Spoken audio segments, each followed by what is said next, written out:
Le 10 mars 2018, un appareil photo a été vendu aux enchères au prix de 2,4 millions d'euros. L'appareil en question, un Leica 0, le numéro 122, est l'un des premiers appareils photo prototypes de la marque. Le prix extraordinaire de cet appareil photo d'occasion bat le record de l'appareil photo le plus cher du monde, qui était détenu par le numéro 116 de la même série, qui avait été vendu 2,16 millions d'euros, qui avait lui-même détrôné son petit frère, le numéro 107, qui avait été vendu 1,3 million. D'où sortent ces appareils photo, c'est l'occasion pour moi de vous raconter l'histoire de Leica.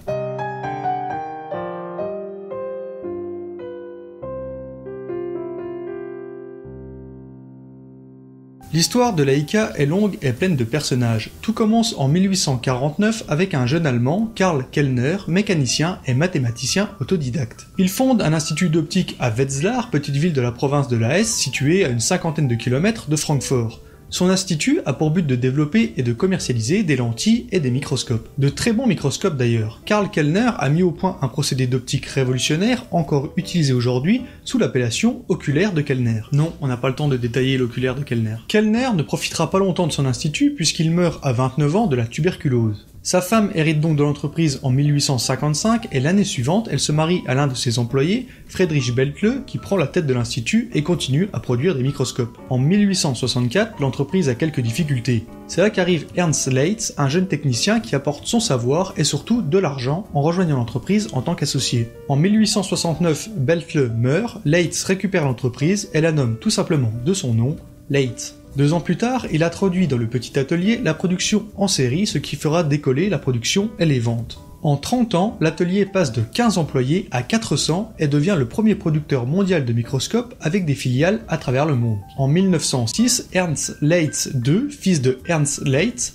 fait son entrée dans l'entreprise et travaille aux côtés de son père. 5 ans plus tard, un ingénieur opticien du nom de Oskar Barnack rejoint la firme en tant que directeur de recherche. Alors pourquoi je vous parle de lui ? Eh bien parce que Oskar Barnack a une passion, la photographie. Le problème c'est qu'il est asthmatique et les appareils qui existent sur le marché à l'époque sont lourds et encombrants, donc il est difficile et fatigant de les transporter. Il y a bien le Kodak Brownie qui est petit et léger, mais le format 6x6 et la qualité des images ne plaisent pas à Oskar. Il se penche alors sur le sujet. Son premier but est de réduire la taille du négatif. On agrandira l'image lors du tirage, c'est quelque chose que l'on sait faire à cette époque.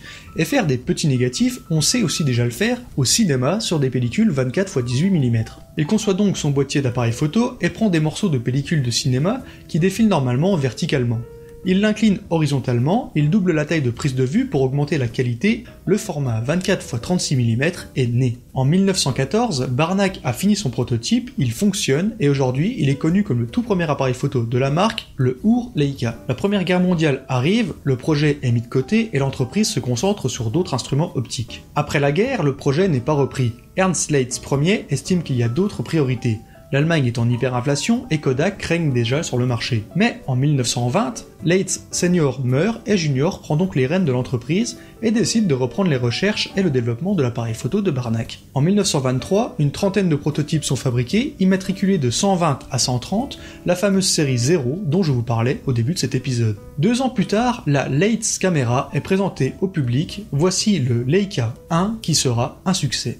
L'entreprise, qui bénéficie d'un réseau de filiales à travers le monde pour ses microscopes, s'en servira pour vendre son appareil à l'international. En 1935, soit 10 ans plus tard, Leica a déjà sorti d'autres appareils photo et la division photographie devient la plus rentable de l'entreprise.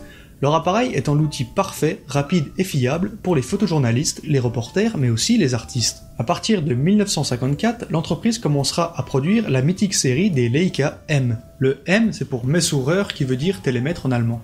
Des appareils photo donc à visée télémétrique qui sont d'une grande qualité et très flexibles dans leur utilisation. Ils seront utilisés par de prestigieux photographes, ce qui fera la renommée de la marque et de ses appareils. En 1956, Ernst Leitz II meurt et ce sont ses fils qui récupèrent l'entreprise. Plus tard, le premier réflexe de la marque est produit, le Leica Flex, car la production des Leica M est mise à mal par la domination populaire des réflexes japonais.